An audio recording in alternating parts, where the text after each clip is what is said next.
अपने अविवाहित गर्भ की सच्चाई छिपाने के लिए कॉलेज की छात्रा निशा ने एक बेहद गलत फैसला लिया। उसने सोचा कि किसी भी लड़के को फंसाकर उसे बच्चे का पिता बना दिया जाए। इसी सोच में उसने कॉलेज में एक ऐसे छात्र को चुन लिया जिसकी पहनावा और चाल ढाल थोड़ी मर्दाना थी। निशा को पूरा यकीन था कि सामने वाला लड़का ही है, लेकिन हकीकत में वह एक लड़की थी। उसका नाम था आरविका। निशा अचानक आरविका के सामने घुटनों पर बैठ गई और रोते हुए कहने लगी कि वह उसके बच्चे की मां बनने वाली है। यह सुनकर आरविका सन्न रह गई। वह भले ही दिखने में लड़के जैसी लगती थी, लेकिन वह पूरी तरह एक लड़की थी। उसने बिना ज्यादा सफाई दिए वहां से जाने का फैसला किया, क्योंकि उसे लगा कि यह कोई घटिया मजाक है। लेकिन निशा ने आरविका की चुप्पी को अपनी जीत समझ लिया। उसने यह मान लिया कि आरविका का छोटा भाई ही उसके पक्ष में बोल रहा है, और इसी गलतफहमी में उसने और भी हिम्मत जुटा ली।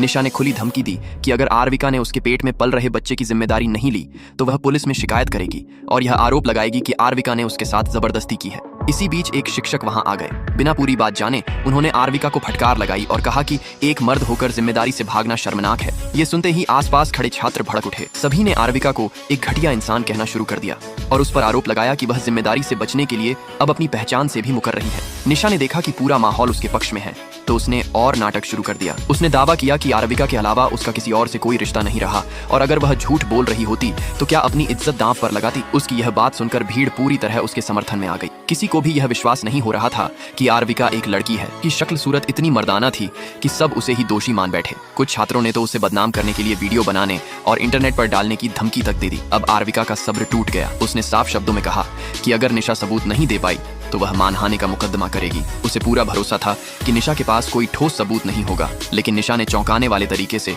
उनके बीच की चैट और मुलाकातों के रिकॉर्ड दिखा दिए और यहाँ तक कह दिया कि पहली ही मुलाकात में वह गर्भवती हो गई थी। ये सुनकर सभी ने आरविका को और ज्यादा कोसा। यहाँ तक कि शिक्षक भी उसे कॉलेज से निकालने की बात करने लगे। आरविका समझ चुकी थी कि अब सच्चाई बोलने से कुछ नहीं बदलेगा, इसलिए उसने फैसला किया कि अगर निशा ने उसे जबरन फंसाने के लिए इतना बड़ा ड्रामा रचा है तो वह इस मामले को और बड़ा बनाएगी। आरविका ने सबके सामने प्रस्ताव रखा कि वे सभी अस्पताल चलें और गर्भावस्था के दौरान होने वाली पितृत्व जांच करवाई जाए। ये सुनते ही निशा के चेहरे का रंग उड़ गया, लेकिन इतने लोगों के सामने मना करने का मतलब खुद को झूठा साबित करना था, इसलिए उसने मजबूरी में हामी भर दी। जब वे शहर की सबसे विश्वसनीय जांच संस्था पहुंचे तो जो रिपोर्ट आई उसने सबको हिला दिया। रिपोर्ट में लिखा था कि निशा के गर्भ में पल रहे बच्चे का जैविक पिता आरविका ही है। आरविका ने गुस्से और हैरानी में रिपोर्ट डॉक्टर के हाथ से छीन ली। उसे पूरा यकीन था कि यह सब साजिश है और निशा ने पैसे देकर रिपोर्ट बनवाई है, लेकिन उसने इस झूठ को वहीं उजागर नहीं किया। उल्टा उसने सबके सामने कहा कि वह जिम्मेदारी लेने को तैयार है, निशा से शादी करेगी, और यहाँ तक कह दिया कि वह सबको अपनी सुहागरात देखने का न्योता भी देगी। ये सुनकर निशा खुशी से फूली नहीं समाई।